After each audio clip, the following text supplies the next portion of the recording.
friends, let's cool down our summer temperature by making this delicious mocktail. So let's start making it. Ingredients required to make super berry are cranberry juice, frozen raspberries and apple juice. First we will take few frozen raspberries. If you all have the fresh one, you all can use the fresh raspberries.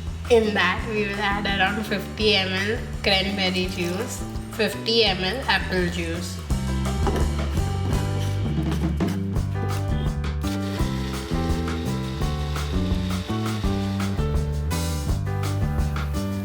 Our drink is ready.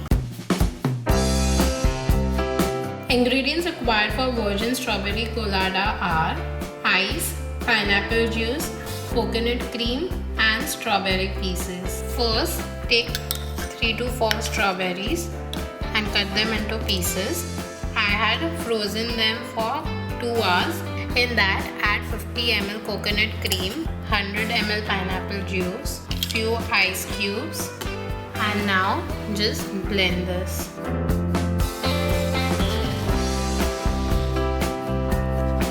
And this is ready.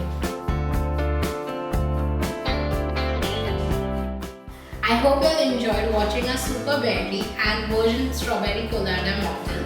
For more such recipes, comment below and hit the subscribe button right away.